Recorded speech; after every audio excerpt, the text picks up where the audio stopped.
Friends, thank you very much for joining us. Great to be with you. James, nice to see you. Very good to see you too, Ian.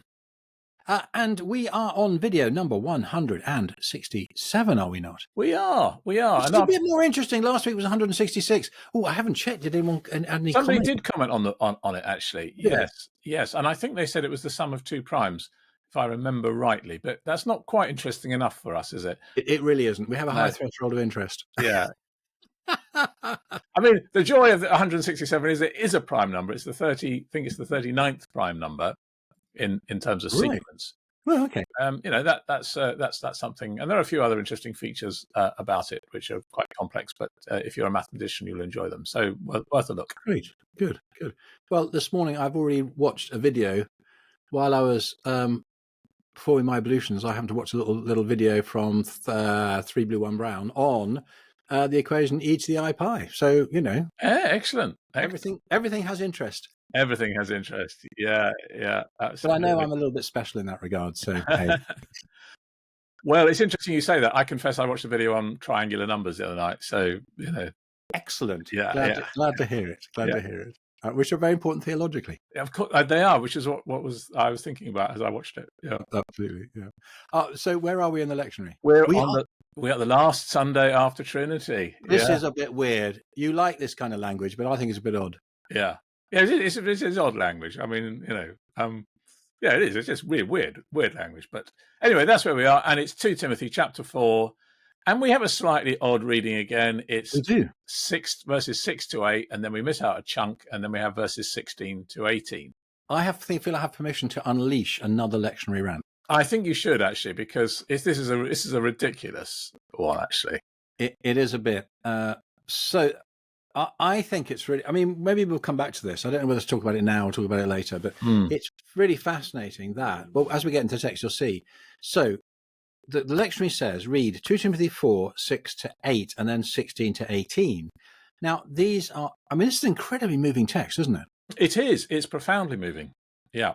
And he talks about his impending death and how he understands that theologically in 6 to 8 and in 16 to 18. But then the bit that's missed out is actually lots of really interesting stuff about people who've stood by him, and people who've betrayed him and opposed him. Yeah. I just find it fascinating. I don't think I'd ever do this in a letter. Interesting. I don't think that I would wax lyrical theologically in one moment and then talk very specifically about experience and then go back to waxing lyrically theologically. But it seems to me it's really significant for Paul in that he locates the specifics of his experience in a theological sandwich. Yes. And that's what provides the container for him making sense of these emotions of loyalty and betrayal. Yes, I think he's somebody who clearly reflects on the everyday as part of the overarching narrative that God has called him to live in his life. And as you say, it's profoundly moving because this is Paul's last letter, isn't it? Really, swan song. I was going to say it's his swan song. It's his last. Yeah. So what he says here, and as we see right from the very first verse that we looked at, 2 Timothy 4, 6, he has this sense of of impending departure to be with Christ, and so what you get from him is what you get from most people at the end of their lives. They write the things that are actually really, really important, and they think about the things that are really important. So it's worth just noting that, and it's people, I guess, who you reflect on particularly.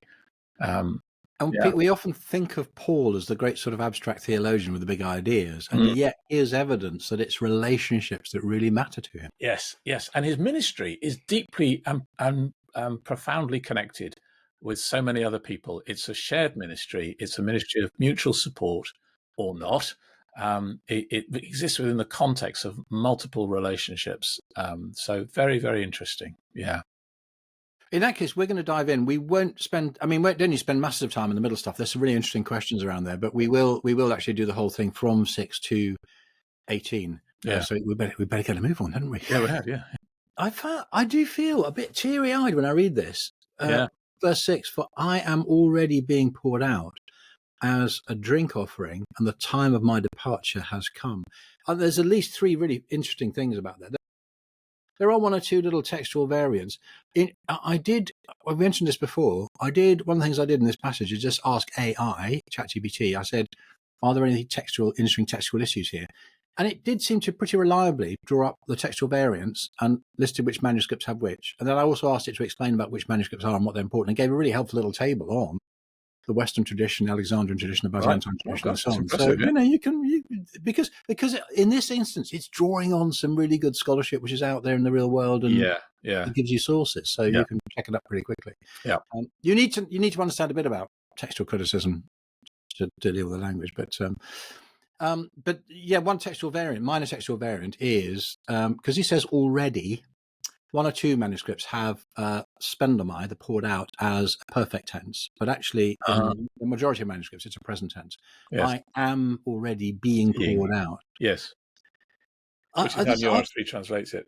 Yeah, like a drink offering. And of course, that is Old Testament language. It's from Numbers 5, where you have Numbers 15, verse 5, you have the regulations about the drink offering. Yeah. Isn't it fascinating?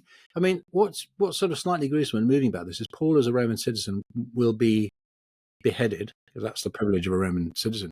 And as he's beheaded, his blood pouring out, he likens it to an offering to God. And it is profoundly moving. And what I think is extraordinary is that a drink offering in the Old Testament is basically a Thanksgiving offering, isn't it?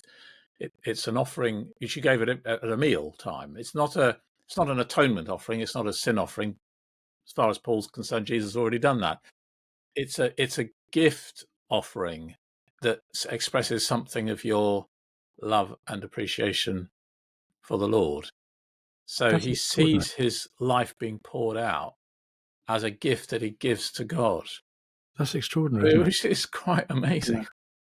And the paradox there is one that I think he comes back to in the last section, where we'll talk about this when we get there. But he doesn't see any contradiction between God's provision and care for him on the one hand, and his suffering and his death on the other. No, which is extraordinary, isn't it? No, absolutely. He doesn't ask those questions which so many do ask in the face of suffering. His theological framework is able to fully cope with all those deep ambiguities, really. Yeah. And that's because he puts it all in the context of the ultimate. Death is not the ultimate, it's only the penultimate, because the ultimate is that day he refers to in verse 8, and the appearing of Jesus, and the fact that he will be vindicated before the only judge that actually matters. I mean, it is interesting. He talks about God as, this just occurred to me, sorry, top of my head, we're going out of order here, verse 8, the righteous judge. Well, he's going to face an unrighteous judge who will have him executed, and he knows that. But he says there's a better judgment to come. Yeah. Which is the righteous judge, and the righteous judge will vindicate him. Yeah. Because he's trusted in Jesus. Yeah. But the other bit in that first verse is I find really moving, and this is particularly because of a little Tolkienism in me. He says, the time of my departure has come. And the language of departure there is a nautical one. Interesting. He says, my ship is about to sail. And it really reminded me of the way the Lord of the Rings ends. And in the film, in the Peter Jackson film, the end image is actually brought forward to the Battle of Minas Tirith, where Pippin says to Gandalf, I didn't think it would end like this. And Gandalf goes, end? This is not the end. Death is but a journey we must all go on. And then he uses a language there, which actually Tolkien puts right at the very end when they're sailing off to the Undying Lands. And he says, the grey rain curtain of this world draws back, and then you see it. See what? You see a far country under a swift sunrise. And it's in a few words. I've used this in teaching about preaching. In a very few words, he paints this extraordinary picture of hope, of life beyond death. Yeah. And that seems to me the kind of image that Paul is using here. He's saying, my ship is sailing, but it's sailing to a better place. Yes. Yeah, absolutely. Yeah. The language is, it's the language of journey rather than ends, isn't it? Yeah, it is. Yeah. But it's also interesting. He talks about my departure has come. Yes. Yeah. He obviously regards it as imminent. I mean, it literally says it's standing by. It's standing by me. So that's it stands near. So he's very profoundly conscious. I mean, obviously reading his circumstances well. I mean, he's probably in a military compound in Rome. There's no escape. He will need to appear before the emperor. We know what the emperor is going to do. He knows what the language of the departure is standing there ready for me. It actually connects to what he says later about the Lord standing by as well, doesn't it? It does, I think, yeah, because there's a parallel with this histome verb, which in two different forms. But yeah, so the departure is standing by, but the Lord is standing by, and so and that's the context in which he understands this, which is what gives him hope and is able to enables him to speak on and live on in the extraordinarily positive way, still understanding his gift and his ministry, his calling. Yeah, it's extraordinary. And then in verse 7, this triple, which of course we know very well. I fought. Oh yes, yes, yeah. I finished the race. I've kept the faith. Again, we've noticed before, haven't we, that in this letter he uses military metaphors, the fight. Yes. He uses athletic metaphors, the race, and then I've kept the faith. This is the language of the deposit again, which we talked about a couple of weeks ago. The thing that God has entrusted him, he's actually kept that. Yeah, so. Yeah. And it particularly noticeable here, Ian, that he's still on the athletics metaphor. The good fight is athletics. From the athletic contest. Yeah. Then he talks about the race course, and so on. So that's he very much sees. Of course, this harks back to lots of other Pauline comments, doesn't it? In the epistles and in Acts as well. But he sees life as part of, in a sense, an athletic context where you're looking down a tunnel, really, tunnel vision. You're looking down towards the end of the 100 meters, and you know where the finish line is. You've got to run in a straight line to get there. And he's fixed his eyes on the goal, which he's told us before. And now he realizes he's very nearly at the finishing tape. Yeah. I find this a bit of a rebuke. I think Paul's probably in his early 60s. How old are we, James? I might possibly be of very similar age, Ian. And the thing is that yesterday I watched Escape to the Country, and there's this retiring couple, and they were looking at a beautiful place in Herefordshire and thinking their leisure life and a lovely garden and so on. I thought, yeah, that sounds really nice, but not for Paul.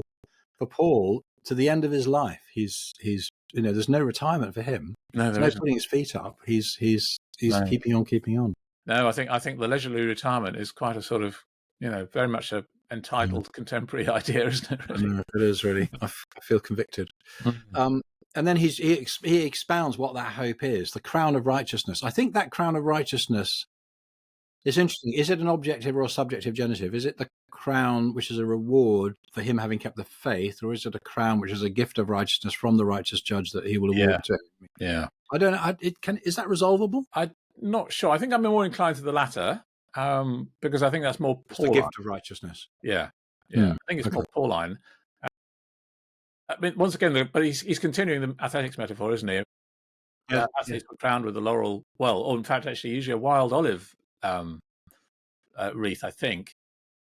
So that's, and of course, that ultimately perishes, but this is imperishable, which is such an important idea, isn't it? Have we got time for a little anecdote about the word Stephanos? Yeah, go on. Yeah, because it's a Revelation word, isn't it? Yeah. Well, it is. That's true, because it features in Revelation a lot, obviously. But no, the anecdote was that I was in a cheesecake factory in San Diego a few years ago, and we were sitting there, and the person comes up and goes, "Hello, my name's Stephanie. I'm your waiter today." And I said, "Oh, Stephanie, that's an interesting name. Do you know where that comes from?" She said, "No." I said, "Oh, it's the crown, Stephanos, in Greek." He says, "You're a winner." She went, "Oh, gee, thank you." And then she went and got all the other servers and said, "Hey, there's a guy here. I'll tell you what your name means." So I had a stew. But isn't it funny how people are incurious about what their own names mean? It is extraordinary, actually. Yeah. It is extraordinary. I often say something similar to people, and they look completely puzzled. And who was the first Christian martyr? Yeah, Stephen, of course. Stephanos, the crown of righteousness. So, that day, that's really characteristic Pauline language. Again, that day is the day of Jesus returns and the final judgment, all that, so on. Yeah. I mentioned righteous judge. I was really fascinated by, again, I think the crown of righteousness, you're right. His emphasis is always both on his struggle on the one hand, but the fact that this is all a gift. What he will award to me on that day, it continually, it all comes as gift, doesn't it? Not only to me, but also those who have loved his appearing. Now, I found that startling language. I don't think that's language I'd ever use. People loved his appearing. No, it does stand out immediately as you read it. You think, why did Paul put it like that? Why didn't he just say, but to all those who are in Christ or something? You know, that's what you expect. Yeah, it is. Yeah. Now, my question immediately was, what does he mean by his appearing? Because I've got a little quick chart here. If I just share, I can find the right one. There we go. So interesting, the language that Paul uses, because language, epiphaneas, we would often associate with Jesus' first appearing, his incarnation, hence epiphany, his revelation, and so on. But we've noticed that, although Paul sometimes has used that in that way, mostly, I think it's fair to say that he uses it in reference to his parousia, that his Jesus is coming. Yeah. It's the end of all things. So you've got 1 Timothy 6. I mean, I think we commented on this before, but also in 2 Thessalonians, he uses that language as well. He does, yeah. As well as here twice in, yes, of course, just before in verse 1, he's talked about he is to judge living and the dead, and by his appearing in his kingdom. Yes. And I think the interesting one in 4:1, I think it is very clearly about the parousia. It's looking forward, and he's using that as a motivation. 4:8, I'm not quite so sure. I think, I mean, I noticed that quite a lot of translations deliberately make it about the future because they say, but also to all who have longed, rather than love appearing, which is like the translators kind of saying, well, we'll tip you towards the parousia. But actually, I think the natural way of reading it would be to say incarnation. To all those who have loved his appearing. But I think it's a bit equivocal. Friends, we have disagreement breaking out on the channel. I'm not ideological about it. Okay. But it does for me, it just makes more sense to. We can agree to disagree. We could, yeah, absolutely. Yeah. But if it is future, it's a really interesting idea that we long for the day when Jesus comes, because he will finish the work that he has begun. So, yes. Yeah. Now we come to the section which the lectionary cuts out. Yeah. So we're not going to spend too much time on it, but I think it's really interesting. Interesting that Demas is in love. Or whether he is, look, here we are. He's in love with this present age. Yeah. And there is some textual variance around that, because the phrase Paul uses is a bit unusual. He literally says the now age, or the now epoch, era, Ionia. Yeah. Yeah, he does. Yeah. This present world. He's deserted me and gone to others. And you can feel the kind of pain. He's deserted me. Yeah. It's very personal, isn't it? But he also notes that these others, Crescen's gone to Galatia, Titus to Dalmatia. There's nothing imputed on there. No, I think those are people who are just doing the normal stuff of ministry. They've had to depart to do it elsewhere. That's part of the Luke alone is with me, probably helping me to write this letter. Yes. You're going to say about Luke. Sorry. I was. Well, we happen to be recording this on the day we were in the church calendar. We remember Luke, and this passage is famously the reading on Luke's day. Well spotted, Mr. Liturgy. Because Mr. Lectionary. You read the entire passage for the one phrase, "Only Luke is with me," which is like a marvelous kind of. That's just great, isn't it? He's written a quarter of the New Testament. Yeah, that's right. Exactly. Yeah. So. Also fascinating to note that he's reconciled with John Mark. Yeah. He's very useful to me. Yeah, which puts you in mind of Philemon, which we talked about. And Onesimus, Onesimus is useful. Yeah. Tychicus I've sent to Ephesus. And then we just got a couple of interesting things here. I think this is worth noting. Bring the cloak I left with Carpus at Troas, and also the books above all the parchments. You've actually preached on this, haven't you? I have. I have actually, and I did. The point I made was that it's really important. Keep warm and read books. Keep warm and read books. Exactly. But of course, winter is coming. He's in Rome. He probably wants his cloak. It's very practical. This is what you were saying earlier, in that in the normal stuff of life and relationships and the practicalities. Nevertheless, he's living within the overarching provision and plan of God for him, which I think is a wonderful in lesson to us. Paul is not so theological. He's not practical. And he is he's part of a huge network in which he depends on others. And also just a reminder that Christians were all in contact with each other across different cities. So our friend Mike Thompson wrote a chapter called The Holy Internet about transport and how long it takes to take from one place all over the empire because of Roman roads. Very highly interconnected. That's part of, by the way, the book edited by Richard Borkham called The Gospel. It is, yes, a really, really good book. Yeah. A bit of material culture observations bring the cloak I left. Many people in the ancient world would have few items of clothing, and they would have undergarments, and they'd have a warm cloak, and that kind of might be it for many people, except for the very wealthy. I was intrigued that he talks about the books and above all the parchments, and I was just really intrigued about the difference between those two. And I think what Paul is talking about, the Biblia might have been written on papyrus, but the Biblia were probably scrolls. So these might have been the scrolls of Scripture. Yes, yeah. And then the parchments. By the way, the parchments, the Greek word there is membranos, from which we get membrane. Yeah. So they're animal skins. Yeah. The word parchment comes from Pergamum, which is one of the seven seals of Revelation, because Pergamum was a center of manufacture of parchment, and also it had one of the biggest libraries in the world at the time. That's fascinating, isn't it? Yeah. So it's just corruption from Greek through Latin to English parchment. Right. And interesting, it may be that he's got these scrolls, things he reads, but then he's got the sheets of parchment on which he might also write. So he's still keeping active and busy. And again, just a little insight into Christian habits of collecting and writing, and So just worth noting again, as we've said before, whenever Paul wrote a letter, normally the amanuensis, the scribe, would keep a copy of whatever's written so that he has one to himself, and then he's sent. So he would have a collection of all that he's written, and after his death, that would go to somebody, presumably. Yeah. So quite easy to collect his letters. But his letter writing ministry from prison is very substantial. I mean, where would we be in the New Testament without it? So. No, indeed. Fascinating, verse 14. Somebody else who's harmed him, Alexander the coppersmith. The Lord will repay him according to his deeds. That really reminded me of in Romans 12, where he says, "Do not do evil to those who do evil, but be kind to them, and that way you pour burning coals on them." Yeah. And vengeance always belongs to the Lord. Yeah, absolutely. But beware of him. He strongly opposed our message. Now, this is where we're back into now the lectionary section. Yeah.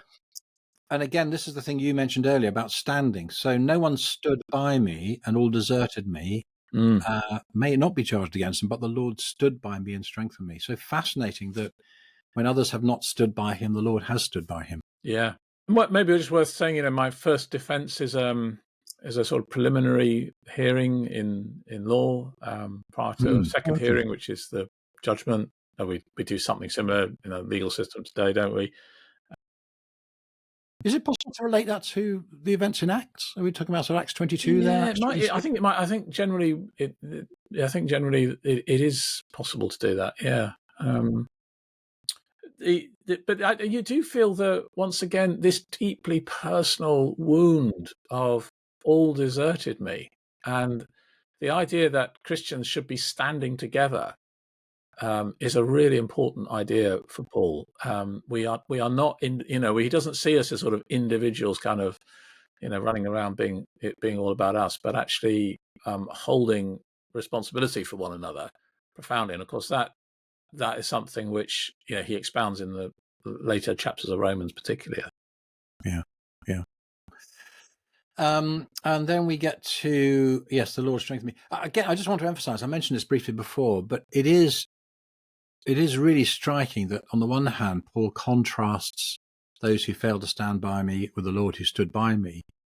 But again, it's just, I want to ponder this, the fact that he has gone through these trials, he's been betrayed, he is in chains, he's about to face his death, and yet he still is able to say, not only I was rescued from the lion's mouth, verse 17, but also using the same verb, the Lord will rescue me from every evil deed. His experience of God's delivering, even though he did suffer, gives him hope that God will deliver him even through execution and death. Yeah. And he doesn't see those in conflict. No, he doesn't. He doesn't. Absolutely doesn't. And I mean, I think also what's extraordinary here is that he's in prison. He knows his impending death. And after his first offence, nobody came to him, so he's still locked up. But he still sees all of that so that his ministry and his calling can be fulfilled. Through me, the message might be fully proclaimed and all the Gentiles might hear it. And of course, it's not necessarily him doing it, but he sees it in those terms. So it's the people he's sending out, the people he's trained and resourced who are doing that. But it's still his ministry that the Lord has saved him for. So it's a really fascinating vision of ministry. And as I don't know about you, but as I get a bit older and I see all the people that I've trained and passed on my ministry to, it's an absolute wonder, actually, and joy. You know, whatever you're facing in life, I think that to see that, isn't it? Yeah, it is. It is. And again, I can't help but think back to Acts 9. Yeah. What Ananias says to him about what God's plan is, that he will preach to the Gentiles, but also and to kings as well, and to the emperor. Yes. So but he will also suffer. And you will also suffer. And these the twin things of suffering and God's use of him for faithful proclamation, you know, they come right from that prophetic word from Ananias right at the very beginning. It is extraordinary. Which Paul has not forgot. No, and it is writ large through every letter, isn't it? Yeah, it is. Again, you've got this language, again, fascinating, that he will save me from every evil deed and bring me safely into his heavenly kingdom. This is again this imagery of death is this moment, but actually it's the gateway to the ultimate reality that God has, and therefore to him be glory forever and ever. Amen. And all the people said, Amen. Do we need to worry that the lectionary is clipped off those last few verses? Well, it's always frustrating because I always think they're fascinating. Yeah. How do we? I've just noticed how Eubulus sends greetings to you, as do Pudens and Linus and Claudia and all the brothers. He's just said that Luke alone is with him, so there are others around. But maybe he means, in that sense, Luke alone is the one who stood by me all this time. Yeah. It's interesting, isn't it? Yeah, and it's fascinating that I mean, what occurs to me about that is he's mentioning all these people, and then he says, and all the brothers, you know. But what he's doing here is he's writing to Timothy, basically saying, look, these are the people I know you know, and you know best. They've probably been really key people, but everybody is doing that, and that's exactly the natural way of writing, isn't it? Yeah, it is. Absolutely natural. Just in verse 20, notice the name Erastus. Yes. A huge scholarly debate about Erastus, because if you go to Corinth today, if you go to the Odeon, the small theatre, quite tricky to find it, just round down the bottom and the back if you go right rather than going left to the main site. You can see the Erastus pavement there. Erastus, the ideal, paid for this pavement out of his own money. Big debate, is that the same Erastus? Quite possibly, in which case a very powerful, influential person was a key Christian in Corinth. That's extraordinary, isn't it? Yeah. I just dropped that little one in there. Yeah, nice. Yeah. Well, our time's just about up, James. You've preached on this passage before. I'm not sure I have, but I mean, what do we take from that? It seems to me one of the key messages is, whatever troubles you're facing, they need to be located in that bigger narrative of what God is doing through you and what God has done for you in Jesus and what he will do in terms of salvation in the future. Yeah. Is it that simple? Well, I think there's certainly there is an exhortation to that. There is an exhortation to live the small stuff in life, but never lose sight of the big picture of what God call on your life, the overall plan, where you're headed. Don't lose sight of that. These things are important, and don't neglect relationships. Relationships are, they're so important. And you and recognize what others give to you, as well as what you give to them. Yeah. But this isn't about a hardening of the authorities. This isn't saying you must do this, you must do this. This is about saying, it's receive the gift of this narrative, receive the gift of what God has done and what he will do, and receive the gift of what God has given us in each other. Yeah, absolutely. Yeah, it's all good. We haven't told people the 4 things we love them to do. No. Do click like on the videos, and do subscribe to the channel. Yep. Do share on your socials, and do comment on wherever you find the video. We'd love to. Here's an idea: if each person who watched the video just passed it on to one other person and said, "Hey, have you seen this?" That would be great. Yeah, it'd be fantastic. Yeah. Fantastic. James, thanks very much. Friends, thank you for joining us, and we look forward to seeing you next time. Yes.